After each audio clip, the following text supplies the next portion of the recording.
Hello all welcome back to pep. Okay, ഞാൻ അന്ന് പറഞ്ഞ് അവസാനിച്ചെടുത്ത് വീണ്ടും തുടങ്ങുകയാണ്. കാരണം ഞാൻ പറഞ്ഞിട്ടുണ്ടായിരുന്നു സാമ്പിളിങ് കഴിഞ്ഞു, പ്രധാനപ്പെട്ട നോൺ പ്രോബിലിറ്റി സാമ്പിളിങ്, അതിൻ്റെ ടൈപ്സ്, അതുപോലെ തന്നെ അതിൻ്റെ എക്സാമ്പിൾസ്, അതെങ്ങനെ വരിക, എത്ര മാർക്കിലാണ് വരിക എന്നുള്ളതൊക്കെ പറഞ്ഞിട്ടുണ്ടായിരുന്നു. അതിനകത്ത് ഞാനൊരു കാര്യം പറഞ്ഞിട്ടുണ്ടായിരുന്നു. ഈ പറയുന്ന സാമ്പിളിങ്ങിന് ചില പ്രധാനപ്പെട്ട കാര്യങ്ങൾ നമ്മൾ എക്സാം ചോദിക്കുന്ന സമയത്ത് സാമ്പിളിൽ എന്തെല്ലാം കൂടി ആഡ് ചെയ്യണം എന്നുള്ളത്. ഈ പറഞ്ഞ ടൈപ്സ് മാത്രം ആഡ് ചെയ്താൽ മതിയോ, അല്ലെങ്കിൽ ഈ പറയുന്ന നോൺ പ്രോബിലിറ്റി മാത്രം പറഞ്ഞാൽ മതിയോ, അതിൻ്റെ എക്സാമ്പിൾ മാത്രം പറഞ്ഞാൽ മതിയോ എന്നുള്ളത്. പക്ഷേ എക്സാമിന് ചോദിക്കുന്ന ഒരു രീതിയുണ്ട് പലപ്പോഴും. ഈ 2 മാർക്കിൻ്റെ ക്വസ്റ്റ്യൻ, അതുപോലെ തന്നെ 5 മാർക്കിൻ്റെ ക്വസ്റ്റ്യൻ, അതിനകത്ത് നീഡ്സ് എന്താ, ഫണ്ടമെൻ്റൽസ് എന്താ, എയിംസ് എന്താ, പല രീതിയിൽ ചോദിക്കാറുണ്ട്. ആ കാര്യങ്ങൾ ചെറിയ കുഞ്ഞു കുഞ്ഞു ടോപ്പിക്കുകളാണ്. അപ്പോൾ നിങ്ങൾ പ്രധാനമായിട്ട് നോക്കണമെന്ന് വെച്ചാൽ കുറച്ച് ടോപ്പിക്കുകൾ. പക്ഷേ എന്തായാലും ചോദിക്കാൻ സാധ്യത, നമുക്ക് സാമ്പിളിംഗ് ചോദിച്ചാൽ നമുക്ക് എവിടെയും കയറ്റി കൊടുക്കാൻ പറ്റുന്ന ചില സാധനങ്ങളെ കുറിച്ചാണ് പറയുന്നത്. നമുക്ക് ഈസി ആയിട്ട് സ്കോർ ചെയ്യാനും പറ്റും, ജസ്റ്റ് മനസ്സിലാക്കിയാൽ മതി. ഓക്കെ, ഒന്നാമത്താണ് നീഡ് ഫോർ സാമ്പിളിംഗ്. ഓക്കെ, എന്താണ് ഈ സാമ്പിളിങ്ങിൻ്റെ ആവശ്യം എന്താണെന്നുള്ളത്. നീഡ് ഫോർ സാമ്പിളിംഗ് ആണ് ഒന്നാമത്തെന്ന് പറയുന്നത്. ഓക്കെ, ഞാൻ ഈ പറയുന്ന ടോപ്പിക്ക്, ഈ കണ്ടന്റ് മാത്രം, ഞാൻ പറയുന്ന സാധനങ്ങൾ മാത്രം ആഡ് ചെയ്താൽ മതി. ഓക്കെ, ഏറ്റവും ഈസി ആയിട്ടുള്ള നീഡ്സ് മാത്രമാണ് പറയുന്നത്. ഏറ്റവും ഇമ്പോർട്ടൻ്റ് ആയിട്ടുള്ള നീഡ്സ് മാത്രമാണ് പറയുന്നത്. ഓക്കെ, ഒന്നാമത് sampling saves time as well as money. Okay, ഒന്നാമത് എന്താണ് സാമ്പിളിംഗ് സേവ്സ് ടൈമും. നേരത്തെ പറഞ്ഞിട്ടുണ്ടായിരുന്നു നമ്മൾ സാമ്പിളിംഗ് കൊണ്ട് ഒരുപാട് ഉപയോഗങ്ങൾ ഉണ്ട് എന്നുള്ളത്. കാരണം വെച്ചാൽ നമ്മൾ ടൈമും അതുപോലെ തന്നെ മണിയും സേവ് ചെയ്യാൻ സഹായിക്കുന്ന ഒരു മെത്തേഡാണ് സാമ്പിളിംഗ്. അല്ലെങ്കിൽ നമുക്ക് ഒരു റിസർച്ചിന് വേണ്ടിയിട്ട് ഒരു സാധനം ഡാറ്റ കളക്ട് ചെയ്യുന്നുണ്ടെങ്കിൽ, സാമ്പിളിംഗ് പ്രൊസീജിയർ അല്ലാത്ത വേറെ എന്തെങ്കിലും രീതിയിൽ നമുക്ക് ഡാറ്റ കളക്ട് ചെയ്ത് പോപ്പുലേഷൻ്റെ ഒരു ഇത് എടുക്കണം എന്നുണ്ടെങ്കിൽ ഒരുപാട് സമയമെടുക്കും, അല്ലെങ്കിൽ ഒരുപാട് ടൈമും അതുപോലെ തന്നെ ഒരുപാട് മണി ഭയങ്കര കോസ്റ്റ് ആയിരിക്കും. അതുകൊണ്ട് തന്നെ ഈ സാമ്പിളിങ്ങിൻ്റെ ഡിഫറെൻറ്റ് ടെക്നിക്കുകൾ ഉപയോഗിക്കുന്ന സമയത്ത് നമുക്ക് നല്ലപോലെ ഈ പറയുന്ന സാധനങ്ങളെ കുറച്ച് കൊണ്ടുവരാൻ പറ്റും. ഓക്കെ, രണ്ടാമത്തെ പറഞ്ഞാൽ റിസർച്ച് സ്റ്റഡി ബേസ്ഡ് അപ്പോൾ sampling is generally conducted by the trained and experienced investigators. അതായത് നമ്മളൊരു സാമ്പിളിംഗ് പ്രൊസീജിയറിനകത്ത് നടത്തുന്ന ഏതെങ്കിലും ആൾക്കാരൊന്നും ആയിരിക്കില്ല ഈ ഡാറ്റ കളക്ഷനൊന്നും. ഈ സാമ്പിളിംഗ് നടത്തുന്ന ആൾക്കാർ അത്യാവശ്യം ട്രെയിൻഡ് ആയിട്ടുള്ള ആൾക്കാരായിരിക്കും, അല്ലെങ്കിൽ അതിൻ്റെ എന്താ പറയുക എക്സ്പീരിയൻസ്ഡ് ആയ ഇൻവെസ്റ്റിഗേറ്റേഴ്സ് ആയിരിക്കും. അതുകൊണ്ട് തന്നെ നമുക്ക് എന്തൊരു അക്യുറേറ്റ് ആയിട്ടുള്ള മെഷർമെൻറ്റ്, ഓക്കെ, ടെസ്റ്റിങ്ങിൽ വളരെ അക്യുറേറ്റ് ആയിട്ടുള്ള മെഷർമെൻറ്റ് കിട്ടാൻ വേണ്ടി ഡാറ്റ കിട്ടാൻ വേണ്ടി സഹായിക്കുമെന്നുള്ളതാണ്. ഓക്കെ, മൂന്നാമത്തെ നോക്കാം. Sampling is essential because it allow the researcher to estimate the parameters, thereby facilitating the acquisition of the information about certain cases of the population. അതായത് ഈ ഒരു സാമ്പിളിംഗ് ടെക്നിക്ക് ഉപയോഗിക്കുന്നതുകൊണ്ട് തന്നെ നമ്മൾ ശ്രദ്ധിക്കേണ്ട കാര്യം എന്ന് വെച്ചാൽ സാമ്പിൾ ടെക്നിക്കുകൾ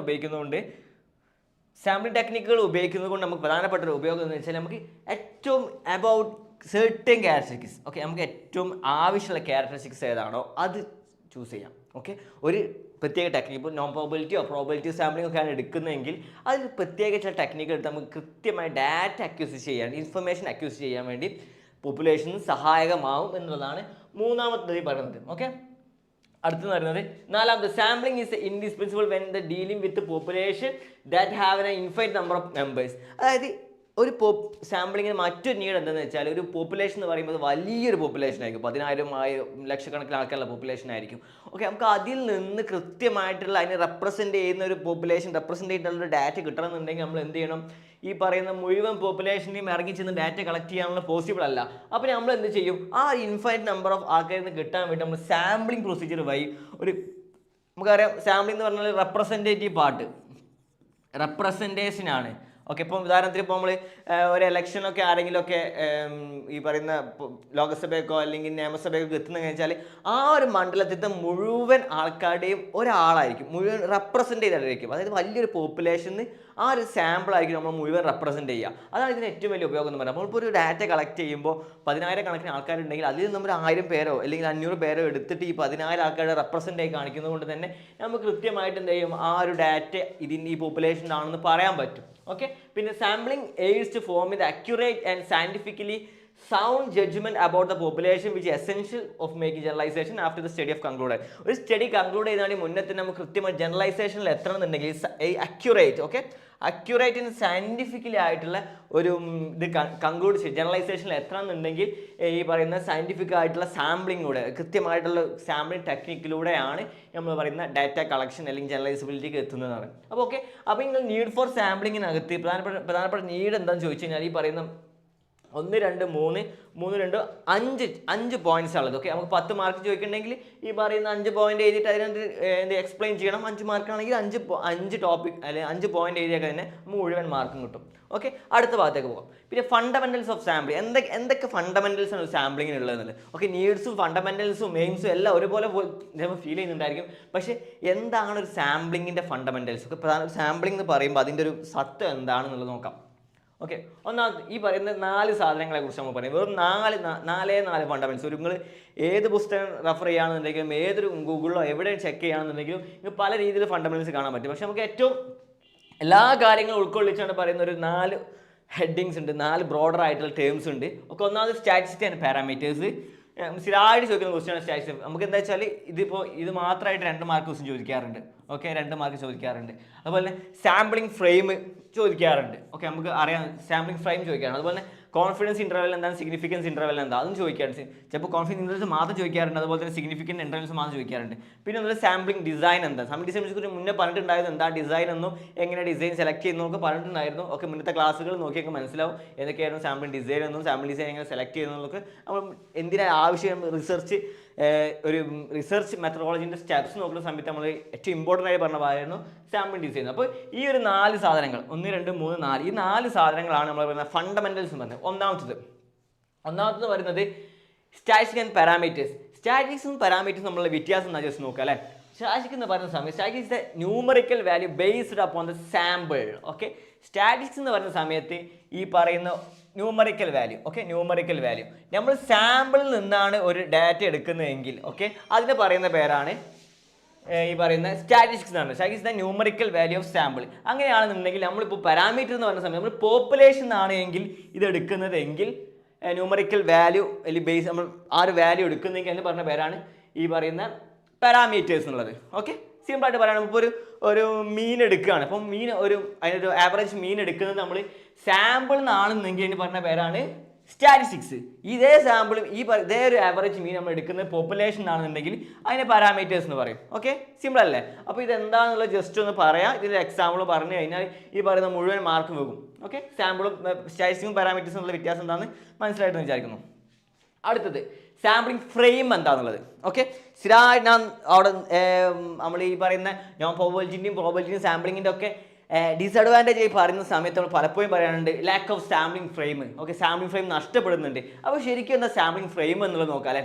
okay, the elementary units form the basics of the sampling process and such units as called sample units. Okay, നമ്മൾ ഈ പറയുന്ന ഒരു വലിയൊരു പോപ്പുലേഷനകത്തുനിന്ന് ഓക്കെ അതിന് ഒരുപാട് കാര്യങ്ങൾ ഉണ്ടായിരിക്കും. നമ്മൾ ഒരു ചെക്ക് ലിസ്റ്റ് തന്നെ പറയാം കേട്ടോ. വേണമെങ്കിൽ നമുക്ക് ഒരു ഡാറ്റ കളക്ഷന് നമുക്ക് വേണമെങ്കിൽ ഒരു ചെക്ക് ലിസ്റ്റ് എന്ന് വേണമെങ്കിൽ പറയാം ഈ പറയുന്ന സാമ്പിളിംഗ് ഫ്രെയിമിനെ. ഓക്കെ, സാമ്പിളിംഗ് ഫ്രെയിം എന്ന സമയത്ത് ഒരുപാട് യൂണിറ്റുകൾ ഇപ്പോൾ ഒരു ഡാറ്റ കളക്ട് ചെയ്യുമ്പോൾ അയാളെ കുറിച്ചുള്ള ഒരു ഇൻഡിവിജ്വൽ ആയിട്ടുള്ള കാര്യങ്ങൾ ഉണ്ടായിരിക്കും. ഓക്കെ, അയാളുടെ എഡ്യൂക്കേഷൻ ക്വാളിഫിക്കേഷൻ ഉണ്ടായിരിക്കും, അല്ലെങ്കിൽ അയാളുടെ ജോഗ്രഫിക്കൽ ലൊക്കേഷൻ ഉണ്ടായിരിക്കും. ഇത്തരം കാര്യങ്ങളെല്ലാം സിംഗിൾ യൂണിറ്റ് ആയിരിക്കും. ഇതിനെല്ലാം ഉൾക്കൊള്ളിച്ചിട്ടുള്ള list of containing all such sampling units. ഈ പറഞ്ഞ ഓരോ യൂണിറ്റ്സിനെയും ലിസ്റ്റാണ് list that containing all such sampling units are called sampling frame. അതുകൊണ്ട് തന്നെ ഒരു കൃത്യമായിട്ടുള്ള അല്ലെങ്കിൽ റിജിഡ് ആയിട്ടുള്ള കൃത്യമായിട്ടുള്ള അല്ല ഒരു പെർഫെക്റ്റ് ആയിട്ടുള്ള സാമ്പിളിംഗ് ഫ്രെയിം ഉണ്ടായിരിക്കേണ്ട ആവശ്യകത ശരിക്കും ഒരു റിസർച്ചിനുണ്ട്, സാമ്പിളിങ്ങിനുണ്ട്. അതെന്ന് വെച്ചാൽ ഒരുപാട് യൂണിറ്റുകൾ നേരത്തെ പറഞ്ഞിട്ടുണ്ടായിരുന്നു. നമ്മൾ ചിലപ്പം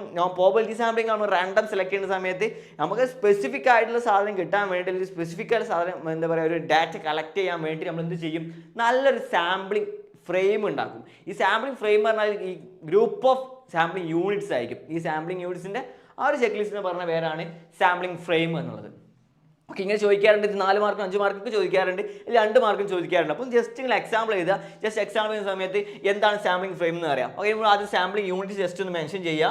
okay, sampling unit just mention ചെയ്തതിനു ശേഷം എന്താണ് സാമ്പിളിംഗ് ഫ്രെയിം എന്ന് പറയാം. ഒരു എക്സാമ്പിൾ പറയാം. നേരത്തെ പറഞ്ഞ മതി ഒരു ജോഗ്രഫിക്കൽ ലൊക്കേഷനകത്ത് ഒരാൾ ഇന്നൊരു ഡാറ്റ കളക്ട് ചെയ്യുന്നു. ഡാറ്റ കളക്ട് ചെയ്യുന്ന സമയത്ത് അയാൾ പല വിവരങ്ങൾ നമ്മൾ ഇതാക്കുന്നുണ്ട്. ആ പറഞ്ഞ ഗ്രൂപ്പ് ഓഫ് ആ വിവരങ്ങൾക്ക് ഗ്രൂപ്പ് ഓഫ് യൂണിറ്റ്സിന് പറഞ്ഞ പേരാണ് സാമ്പിളിംഗ് ഫ്രെയിം എന്ന് പറഞ്ഞാൽ മുഴുവൻ മാർക്ക് നമുക്ക് സ്കോർ ചെയ്യാൻ പറ്റും. അടുത്തത് confidence interval and significant interval. Okay, significance level ഒക്കെ പലപ്പോഴും സംശയം വരുന്ന സാധനമാണ്. എന്താണ് ഈ കോൺഫിഡൻസ് ഇൻ്റർവെൽ? കോൺഫിഡൻസ് ഭയങ്കര കോൺഫിഡൻസ് ഉള്ള ഇൻ്റർവെല്ലാണോ, അല്ലെങ്കിൽ അതുപോലെ തന്നെ സിഗ്നിഫിക്കൻറ്റ് പ്രാധാന്യമുള്ള ലെവലാണോ എന്നുള്ളതൊക്കെ സിമ്പിളാണ്. ഏറ്റവും സിമ്പിളായ സാധനം നമുക്ക് ആദ്യം കോൺഫിഡൻസ് ഇൻ്റർവെൽ നോക്കാം. A confidence interval is A range of values that is calculated from the sample data is believed to contain true population parameter with certain level of confidence. Okay, നമ്മൾ വിചാരിക്കുകയാണ് ഒരു പോപ്പുലേഷൻ, ഒരു 100 പേരുള്ള പോപ്പുലേഷനകത്ത് ഞാൻ പറയാണ് ഈ വരാൻ പോകുന്ന പോപ്പുലേഷനകത്ത് 95% ആൾക്കാർ എന്താ പറയുക എറർ വരാതിരിക്കാൻ സാധ്യതയുണ്ട്. അതിനകത്ത് 5% വരാൻ സാധ്യതയുണ്ട്. അത് മാറ്റി നിർത്തുമ്പോൾ 95% കോൺഫിഡൻസ് എനിക്ക് പറയാം ആ ഡാറ്റ ശരിയാവാൻ സാധ്യതയുണ്ട്. ഞാൻ എടുത്ത ഡാറ്റ ശരിയാവാൻ സാധ്യതയുണ്ട്. പൊതുവേ ഈ പറയുന്ന കോമൺലി യൂസ് ചെയ്യുന്ന ടൈം പറഞ്ഞാൽ 90%, 95%, 99% എന്നൊക്കെ പറയാറുണ്ട്. ഓക്കെ, ഇത് choice of confidence depend upon the decide level of confidence. നമ്മൾ കോൺഫിഡൻസിനനുസരിച്ചായിരിക്കും ഈ പറയുന്ന എന്താ പറയുക നമ്മൾ പോപ്പുലേഷൻ എത്ര പെർസെൻറ്റേജിലാണ് പറയാറുള്ളത്.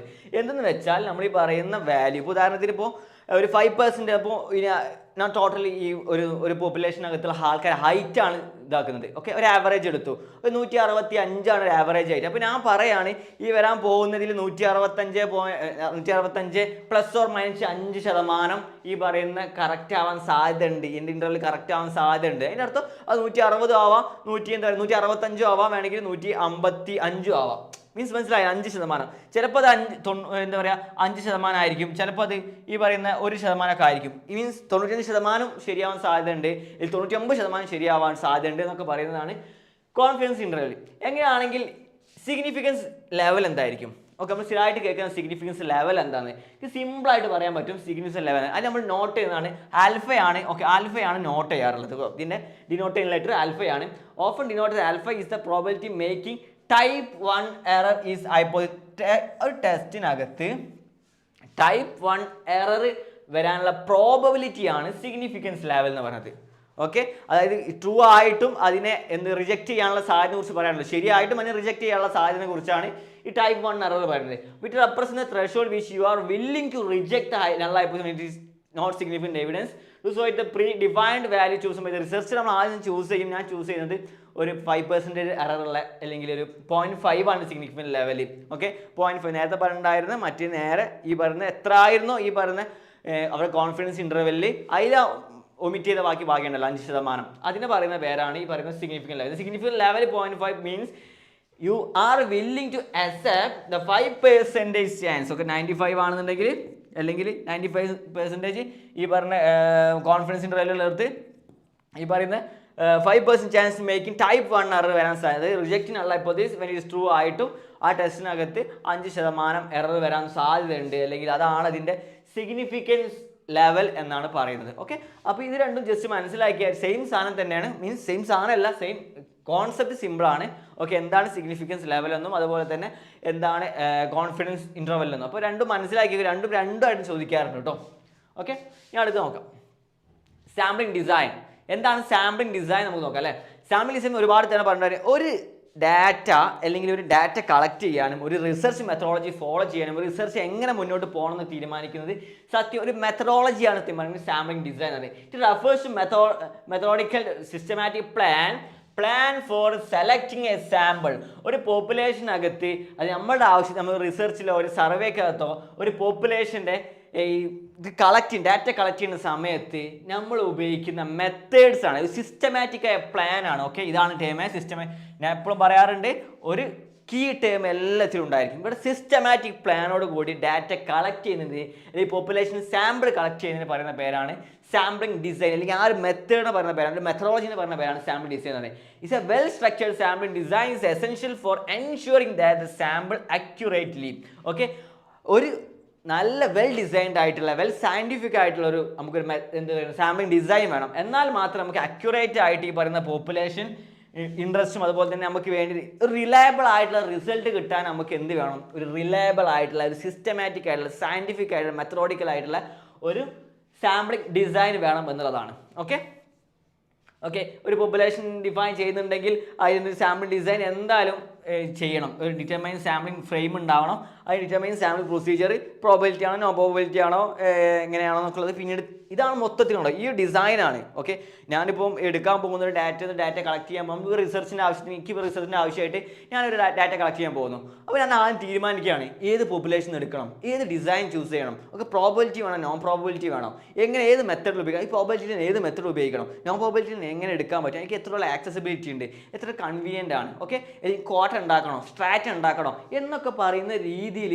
ഒരു ഡാറ്റ എടുക്കുകയാണെങ്കിൽ ആദ്യം ഒരു എന്താണ് ഡിസൈൻ വേണം. ഓക്കെ, ഇതിൻ്റെ ഒരു ഡിസൈൻ വേണം. ആ ഡിസൈനെ പറഞ്ഞ പേരാണ് സാമ്പിളിംഗ് ഡിസൈൻ. ഇതിൻ്റെ ഒരു അടിസ്ഥാനം എന്ന് പറയുന്നത് ഇതാണ്.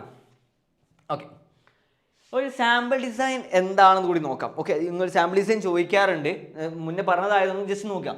A sample design the must provide a sample which would be the true representative of the population. അതായത് ആ സാമ്പിൾ ഡിസൈൻ മാത്രമേ നമുക്ക് പറയാൻ പറ്റുള്ളൂ ഈ വന്നിട്ടുള്ള സാധനം, വന്നിട്ടുള്ള population true representative, population true ആയിട്ട് റെപ്രസെൻറ്റ് ചെയ്യുന്നുണ്ട് എന്നുള്ളത്. ഓക്കെ, രണ്ടാമത് sample design should be such that if any result in small sampling error. Okay, ഈ പറയുന്ന സാമ്പിൾ ഡിസൈൻ ഉണ്ടെങ്കിൽ മാത്രം നമുക്ക് ഈ പറയുന്ന സ്മോൾ സാമ്പിളിംഗ് എററിനൊക്കെ സാമ്പിളിംഗ് എറർ വരുന്ന സാധ്യത കൂടുതലാണ്.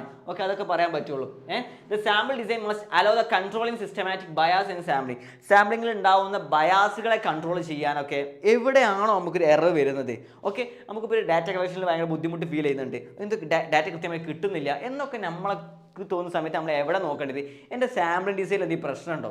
ഓക്കെ, സാമ്പിൾ ഡിസൈൻ ഉണ്ടാക്കിയ ഡിസൈൻ ശരിയാണോ? നമുക്ക് റിസർച്ച് എടുക്കുന്ന സമയത്ത് ഇപ്പോൾ ഒരു റിസർച്ച് തീസ് ചെയ്തിരുന്ന സമയത്ത് ഒരു മെത്തഡോളജി എന്ന ഭാഗം ഉണ്ടാക്കി ചോദിക്കാറുണ്ട് നിങ്ങൾ എന്ത് ഡിസൈനാണ് യൂസ് ചെയ്തിട്ടുള്ളത്. ഓക്കെ, അതുപോലുള്ള സാധനമാണ്. The sample design must be usable in light of the funds available in the research study. ചില സാമ്പിൾ ഡിസൈൻ നമുക്ക് ഭയങ്കര റിച്ച് ആയിട്ട് ഉണ്ടാക്കാം. ഓക്കെ, നമ്മളുടെ ഒരു ആവശ്യം അതുപോലെ തന്നെ ഫണ്ടിനൊക്കെ അനുസരിച്ച് നമ്മുടെ കോസ്റ്റിനൊക്കെ അനുസരിച്ച് അല്ലെങ്കിൽ എത്രത്തോളം ഇമ്പോർട്ടൻ്റ് അനുസരിച്ച്, അതായത് നോൺ പ്രോബബിലിറ്റി സാമ്പിളിംഗ് എടുക്കുന്ന സമയത്ത് നമുക്ക് ഡാറ്റ കളക്ട് ചെയ്യാൻ ചിലപ്പോൾ ചില ബുദ്ധിമുട്ടുകളുണ്ടായിരിക്കും. ഓക്കെ, ആ സമയത്ത് നമ്മൾ എന്ത് ചെയ്യണം, അത്യാവശ്യം നല്ല ഫണ്ടൊക്കെ ഉണ്ടെങ്കിൽ അതിനനുസരിച്ച് എന്ത് ചെയ്യാം, ഈ പറഞ്ഞ ഡിസൈനിൽ മാറ്റങ്ങൾ വരുത്താം. The sample design must be such that the result of the sample study can generate in the population with a reasonable and confidence interval. അതായത് മൊത്തം ഞാൻ നേരത്തെ പറഞ്ഞു പോയിട്ടുള്ള എല്ലാ കാര്യങ്ങളും ഈ പറയുന്ന സാമ്പിളിനകത്ത് പറഞ്ഞു പോയിട്ട് ഡിസൈനിലായിക്കോട്ടെ അല്ലെങ്കിൽ ഈ പറയുന്ന പോപ്പുലേഷനിലായിക്കോട്ടെ അതിനകത്തുള്ള സാമ്പിളിനകത്തായിക്കോട്ടെ ഉപയോഗിക്കുന്ന സ്റ്റാറ്റിസ്റ്റിക്കൽ അനാലിസിസിനകത്തായിക്കോട്ടെ എല്ലാത്തിനും നമ്മൾ കൃത്യമായിട്ട് നമ്മൾ റീസണബിൾ ആയിട്ടുള്ള രീതിയിൽ എടുക്കണം എന്നുണ്ടെങ്കിൽ നല്ലൊരു സാമ്പിൾ ഡിസൈൻ അത്യാവശ്യമാണ് എന്നാണ് പറയുന്നത്. അപ്പോൾ ഈ ഒരു 1, 2, 3, 4, 5 ഈ 5 ടോപ്പിക്ക് മാത്രം നിങ്ങൾ എന്ത് ചെയ്താൽ മതി, സാമ്പിൾ ഡിസൈനിങ്ങിൽ എഴുതിയാൽ മതി.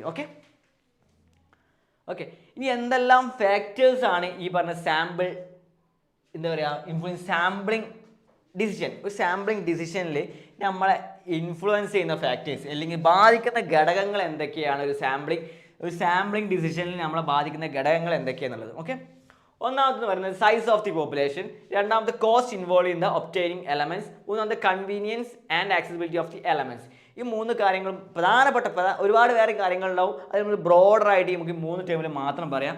ഈ 3 ടേം നമുക്ക് ഓരോന്ന് എന്തൊക്കെയാണ് ജസ്റ്റ് ഒന്ന് നോക്കി നോക്കാം. ഒന്നാമത് size of the population. Okay, size of the population ആണ് എല്ലായ്പ്പോഴും, അതിനാണ് നമ്മൾ ഈ പറയുന്ന സാമ്പിളിംഗ് എന്ന് പറഞ്ഞ പ്രൊസീജിയർ നടക്കുന്നത്. കാരണം നമുക്കൊരു ഡാറ്റ കളക്ട് ചെയ്യുന്ന ഞാൻ മുന്നേ പറഞ്ഞിട്ടുണ്ടായിരുന്നു, നമ്മളൊരു കോളേജിൽ നിന്നാണ് കോളേജ് സ്റ്റുഡൻസിൽ നിന്നാണ് ഡാറ്റ എടുക്കുന്നതെങ്കിൽ ആ കോളേജിൽ മുഴുവൻ സ്റ്റുഡൻസിനെ നമുക്ക് എടുക്കാൻ ബുദ്ധിമുട്ടായിരിക്കും. ഓക്കെ, അതാണ് ഒന്നാമത്തെ ഒരു ഫാക്ടർ. അപ്പോൾ ആ ഫാക്ടർ എന്ന് പറയുന്നത് നമുക്ക് സൈസ് ഓഫ് ദി പോപ്പുലേഷൻ. നമ്മൾ വലിയ പോപ്പുലേഷൻ നമുക്ക് ഒരുപാട് സമയം എടുത്തെടുക്കുകയാണെങ്കിൽ നമുക്ക് ഒരുപാട് ഡാറ്റ കിട്ടും. അതിന് പകരം നമ്മൾ അതിന് കൃത്യമായിട്ട് ചെറിയൊരു പോപ്പുലേഷൻ മാത്രം എടുക്കുന്നെങ്കിൽ അതിന് റെപ്രസെൻറ്റേഷൻ വളരെ കുറവായിരിക്കും. ഓക്കെ, ഇപ്പോൾ 10,000 ആൾക്കാരിൽ നിന്ന് നമുക്ക് 10,000 ആൾക്കാരുള്ള ജനസംഖ്യയിൽ നമുക്ക് എന്ത് ചെയ്യണം, 10,000 ആൾക്കാർ എടുക്കാൻ പറ്റില്ല. അപ്പോൾ നമുക്ക് അതിന് പ്രൊപ്പോർഷനായിട്ടുള്ള എന്ത് ചെയ്യുക, 100 പേരെടുക്കാം. പക്ഷേ ഇത് പകരം ഒരു 100 പേരെ നമ്മൾ പ്രൊപ്പോർഷൻ എടുക്കുമ്പോൾ ഒരു 10 ആണ് എടുക്കുന്നതെങ്കിൽ ഓക്കെ അതിൻ്റേതായിട്ടുള്ള വ്യത്യാസങ്ങൾ വരും. ഓക്കെ, ജനറലൈസബിലിറ്റിയിലും അതുപോലെ ഡാറ്റ എന്താ പറയുക ഡാറ്റൻ്റെ ആ ഒരു സ്റ്റാറ്റിസ്റ്റിക്കൽ അനാലിസിലൊക്കെ മാറ്റം വരുമല്ലോ. ഓക്കെ, അതാണ് സൈസ് ഓഫ് ദി പോപ്പുലേഷൻ പ്രധാന ഫാക്ടറായിട്ട് നമ്മൾ സാമ്പിൾ ഡിസിഷനെ ബാധിക്കുന്നത്. രണ്ടാമത് കോസ്റ്റ് ഇൻവോൾവ് ചെയ്ത് ഒബ്റ്റെയിൻ ചെയ്ത് എലമെൻറ്റ്, അതായത് നമ്മളിപ്പോൾ ഒരു ഡാറ്റ ഒരു എലമെൻറ്റ് അല്ലെങ്കിൽ ഒരു ഇൻഡിവിജ്വൽ ഡാറ്റ കളക്ട് ചെയ്യുന്നതിന് ചിലപ്പോൾ ഭയങ്കര ചിലവ് വരും. ഇപ്പം നമ്മൾ ഉപയോഗിച്ച ടെക്നിക്കുകളെല്ലാം പൊതുവേ കോസ്റ്റ് എഫക്റ്റീവ് ആയിട്ടുള്ള ടെക്നിക്സ് ആണ്. പക്ഷേ ചില സമയങ്ങളിൽ ചില പോപ്പുലേഷനിൽ നമുക്ക് കയറി ചെല്ലാനും അതുപോലെ തന്നെ ചില പോപ്പുലേഷൻ ഭയങ്കര കോസ്റ്റ് കുറവായിരിക്കും, ചിലതിൽ ഭയങ്കര കോസ്റ്റ് എഫക്റ്റീവ്. കാരണം ഇപ്പം ചില എന്താ പറയുക ഭയങ്കര റയർ ആയിട്ടുള്ള സാമ്പിളൊക്കെ കിട്ടുന്നുണ്ടെങ്കിൽ നമുക്ക് ചിലപ്പോൾ ഈ പറയുന്ന എന്താ പറയുക ഡയറക്റ്റ് ആയിട്ട് അപ്രോച്ച് ചെയ്യുന്നതിൽ ബുദ്ധിമുട്ട്. ഇപ്പോൾ ഇൻ്റർവ്യൂ ഒക്കെ ടൈം, ഇപ്പോൾ ഒരു ക്വാളിറ്റേറ്റീവ് റിസർച്ച് നടത്തുന്ന സമയത്ത് നമുക്ക് ഒരുപാട് സമയം പോകും, അതുപോലെ തന്നെ ഒരുപാട് ചിലവ് വരുന്ന പരിപാടിയാണ്. അപ്പോൾ ഇതും നമ്മുടെ ഈ പറയുന്ന എന്താ പറയുക സാമ്പിൾ ഡിസിഷനെ ബാധിക്കുന്ന ഒരു പ്രധാനപ്പെട്ട ഘടകമാണ് കോസ്റ്റ് എന്ന് പറയുന്നത്. ഓക്കെ, മൂന്നാമതെന്ന് പറയുന്നത് convenience and accessibility of the elements. Okay, നേരത്തെ പറഞ്ഞ പോലെ തന്നെ എല്ലാം ഇന്റർ കണക്റ്റഡ് ആണ്. നമുക്ക് ആ ഒരു പോപ്പുലേഷനിൽ പോയി കൺവീനിയൻ്റ് ആയിട്ട് സെലക്ട് ചെയ്യാൻ പറ്റാത്തത്. നമ്മൾ അന്ന് പറഞ്ഞിട്ടുണ്ടായിരുന്നു ഒരു ഡാറ്റ കളക്ട് ചെയ്യുന്ന സമയത്ത് നമുക്ക് ചിലപ്പോൾ എന്ത് പറ്റാറില്ല, കുറഞ്ഞ സമയം നമുക്ക് ഉണ്ടായിരിക്കുള്ളൂ, കുറഞ്ഞ ഫണ്ടേ ഉണ്ടായിരിക്കുള്ളൂ, അതുപോലെ തന്നെ ഈ പറയുന്ന പോപ്പുലേഷനിലേക്ക് എത്താൻ പറ്റുന്ന ബുദ്ധിമുട്ടുണ്ടായിരിക്കും. അപ്പോൾ ഈ കൺവീനിയൻസും അതുപോലെ തന്നെ ആ പോപ്പുലേഷൻ നമുക്ക് വിചാരിക്കുന്നത് ഭയങ്കര ഒരു ട്രൈബ്സിൻ്റെ ഇടയിൽ അല്ലെങ്കിൽ ഒരു ഭയങ്കര ഒരു ആമസോൺ കാടിനകത്തുള്ള ഒരു പോപ്പുലേഷൻ്റെ ഒരു വിഭാഗത്തിനടുത്ത് ഞാനൊരു സ്റ്റഡി നടത്താൻ ആഗ്രഹിക്കുന്നു. പക്ഷേ അതിലേക്ക് എത്തിയുള്ള ആക്സസിബിലിറ്റി ബുദ്ധിമുട്ടായിരിക്കും. കാരണം എന്താ വെച്ചാൽ വേറെയും കുറേ ബാരിയേഴ്സ് ഉണ്ട് അതിന്. ഓക്കെ, ആ ഒരു ട്രൈബ്സിനെ കുറിച്ച് പഠിക്കാൻ അല്ലെങ്കിൽ ആ ഒരു ജനസമൂഹത്തെ കുറിച്ച് പഠിക്കാനൊക്കെ നമുക്ക് ചില ബുദ്ധിമുട്ട് വരുമ്പോൾ എത്നോഗ്രാഫിക് സ്റ്റഡിക്ക് നടത്തുന്ന ആൾക്കാർക്ക് ഒരുപാട് ഈ ആക്സസിബിലിറ്റി ചിലപ്പോൾ പലപ്പോഴും ബുദ്ധിമുട്ടായി വരാറുണ്ട്. ഓക്കെ, അപ്പോൾ ഇത്രയും 3 കാര്യങ്ങളാണ്, ഈ ജസ്റ്റ് 3 കാര്യങ്ങൾ മാത്രം എന്ത് പറയണം, ഈ സാമ്പിൾ ഡിസിഷനെ ഇൻഫ്ലുവൻസ് ചെയ്യുന്ന ഫാക്ടറായിട്ട് പറയാം. ഒന്നാമത്തെ സൈസ് ഓഫ് ദി പോപ്പുലേഷൻ, മറ്റൊന്ന് cost involved and convenient and accessibility. ഈ 3 കാര്യങ്ങൾ മാത്രം നിങ്ങൾ പറഞ്ഞാൽ മതി. ഓക്കെ, ഇനി അടുത്ത നോക്കാം. Sampling error. എന്താണ് സാമ്പിളിംഗ് എറർ? ഇത് സാമ്പിൾ ഉണ്ടാകുന്ന എറർ ആണോ മറ്റോ എന്താണോ? മീൻസ് നമ്മൾ വലിയ ഡാറ്റ എടുക്കുന്ന സമയത്ത് സാമ്പിളിംഗ് എറർ വരാനുള്ള സാധ്യത നിർബന്ധമാണ്. സാമ്പിളിംഗ് എറർ ഇതിൻ്റെ ഭാഗമാണ്. ഓക്കെ, ഒന്നുകിൽ ഡാറ്റ കളക്ഷൻ്റെ ഭാഗമായിരിക്കാം, അല്ലെങ്കിൽ നോൺ റാൻഡം സെലക്ഷൻ്റെ ഭാഗമായിട്ടൊക്കെ സാമ്പിളിംഗ് എറർ വരാൻ സാധ്യതയുണ്ട്. Sampling error is the difference between A parameter and estimate the parameter which derive from the sample. അതായത് ഈ പറയുന്ന പാരാമീറ്ററും എസ്റ്റിമേറ്റ് ഓഫ് ദ പാരാമീറ്ററും തമ്മിലുള്ള ഡിഫറൻസിന് പറയുന്ന പേരാണ്, നമ്മൾ എസ്റ്റിമേറ്റ് ചെയ്ത പാരാമീറ്ററും അതുപോലെ തന്നെ നമുക്ക് കിട്ടിയ പാരാമീറ്ററും തമ്മിലുള്ള ഈ പറയുന്ന ഒരു ഡിഫറൻസിന് പറയുന്ന പേരാണ് sampling error. Sampling error is the common in എന്താ പറയുക ഡാറ്റ കളക്ഷന്. കാരണം നമ്മൾ കുറഞ്ഞ സാമ്പിൾ എടുക്കുന്ന സമയത്ത് പ്രധാനമായിട്ട് ഈ പറഞ്ഞ പാരാമീറ്ററിനെ ഇതാക്കാൻ വേണ്ടിയിട്ട് എന്ത് ചെയ്യാൻ പറ്റും, പാരാമീറ്ററിൽ ഡാറ്റ കളക്ട് ചെയ്യുന്ന സമയത്ത് ഈ സാമ്പിളിംഗ് എറർ കുറയ്ക്കാൻ വേണ്ടി നമ്മൾ ഒരുപാട് പോപ്പുലേഷൻ്റെ എണ്ണം കൂട്ടുക, മീൻസ് നമ്മളെടുത്ത പോപ്പുലേഷൻ്റെ എണ്ണം കൂട്ടുക, അതുപോലെ തന്നെ നല്ല ടെക്നിക്സ് ഉപയോഗിക്കുക, ക്വാളിറ്റിയുള്ള ഡിസൈൻ ചൂസ് ചെയ്യുക. ഇത്തരം കാര്യങ്ങളാണ് സാമ്പിളിംഗ് എറർ ഇതാക്കാനുള്ള. അതായത് പ്രധാനപ്പെട്ട സാമ്പിളിംഗ് എറർ പ്രധാനപ്പെട്ട കാരണം നമ്മൾ പോപ്പുലേഷൻ ഉണ്ടാകുന്ന വേരിയബിലിറ്റി അതിന് കാരണമാവാറുണ്ട്.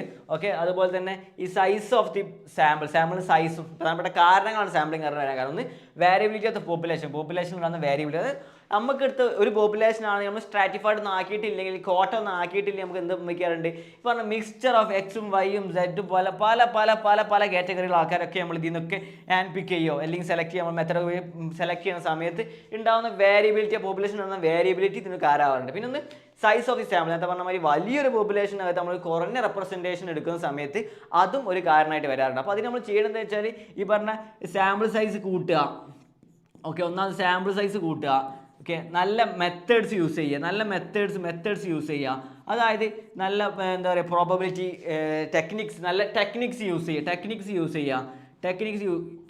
യൂസ് ചെയ്യുക.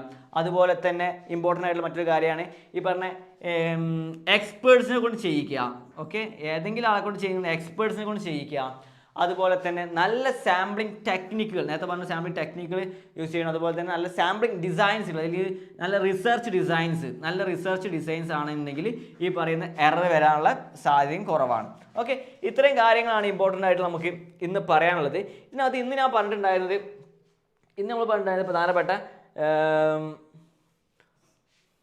പ്രധാനപ്പെട്ട എന്തായിരുന്നു കോൺഫിഡൻസ് ഇൻ്റർവെൽ, അതുപോലെ സ്റ്റാറ്റിസ്റ്റിക് എന്തായിരുന്നു, ഓക്കെ എന്തായിരുന്നു നീഡ്, സാമ്പിളിൻ്റെ നീഡ് എന്താണ്, സാമ്പിളിൻ്റെ ആവശ്യകത എന്താണെന്നുള്ളത്. ഓക്കെ, ഇങ്ങനെ നീഡ് ഫോർ സാമ്പിൾ ചോദിക്കാറുണ്ട്.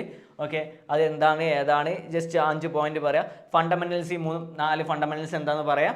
ഓക്കെ, പിന്നെ ഉള്ളത് ഈ 3 എങ്ങനെയെന്ന് എക്സ്പ്ലെയിൻ ചെയ്യുക, എക്സ്പ്ലനേഷൻ വെച്ചിട്ട് അല്ലെങ്കിൽ എക്സാമ്പിൾ വെച്ച് പറയാം. പിന്നെ ഉള്ളത് സാമ്പിളിംഗ് ഡിസൈൻ പറഞ്ഞു. ഓക്കെ, സാമ്പിൾ പറഞ്ഞു. അതുപോലെ തന്നെ ഈ പറയുന്ന ഫാക്ടേഴ്സ് സാമ്പിൾസിനെ ഇൻഫ്ലുവൻസ്, ഇതൊക്കെ എന്ന് വെച്ചാൽ ഇതൊക്കെ ഓരോ ക്വസ്റ്റ്യൻ ആവാൻ സാധ്യതയുണ്ട്. ഇപ്പം ഞാൻ കാണിച്ച ഹെഡിങ് ഒക്കെ ഓരോരോ ക്വസ്റ്റ്യൻ ആയിട്ട് തന്നെ വരാൻ സാധ്യതയുണ്ട്. ഓക്കെ, അപ്പോൾ ഇത് കാണിക്കുക, ഇതിനകത്തുള്ള ഈ 3 കാര്യങ്ങൾ പറയാം. പിന്നെ സാമ്പിളിംഗ് എറർ എന്താണെന്ന് പറഞ്ഞു കഴിഞ്ഞാൽ സാമ്പിളിംഗ് എററിൻ്റെ കാരണം, അത് കുറയ്ക്കാനുള്ളൊരു കാരണം പറഞ്ഞു കഴിഞ്ഞാൽ പറയുന്ന ഈ ടോപ്പിക്ക് കംപ്ലീറ്റ് ആവും. ഓക്കെ, അപ്പോൾ ഇത്രയും കാര്യങ്ങളാണ് നമുക്ക് ഇന്നത്തെ ക്ലാസ് ഡിസ്കസ് ചെയ്യാനുള്ളത്. അതായത് നമ്മൾ സാമ്പിളിംഗ് എങ്ങനെ പറഞ്ഞു, സാമ്പിളിംഗിൻ്റെ പ്രൊസീജിയർ പറഞ്ഞു, സാമ്പിളിംഗ് മെത്തേഡ്സ് പറഞ്ഞു, സാമ്പിളിംഗ് ടൈപ്സ് പറഞ്ഞു, അതിനകത്ത് അതിൻ്റെ ഫണ്ടമെന്റൽസ് പറഞ്ഞു, നീഡ്സ് പറഞ്ഞു, നമ്മൾ സാമ്പിൾ ഡിസിഷനെ ബാധിക്കുന്ന ഘടകങ്ങളെ കുറിച്ച് പറഞ്ഞു, സാമ്പിളിംഗ് എററിനെ കുറിച്ച് പറഞ്ഞു. ഓക്കെ, ഇത്രയും കാര്യങ്ങളാണ് ഇന്നത്തെ ഈ ഒരു സെഷനിൽ നമുക്ക് പറയാനുള്ളത്. ഓക്കെ, നമുക്ക് വീണ്ടും കൂടുതൽ സാമ്പിളിംഗിനെ കുറിച്ച് അടുത്ത കാര്യങ്ങൾ അടുത്ത ക്ലാസ്സിൽ ചർച്ച ചെയ്യാം.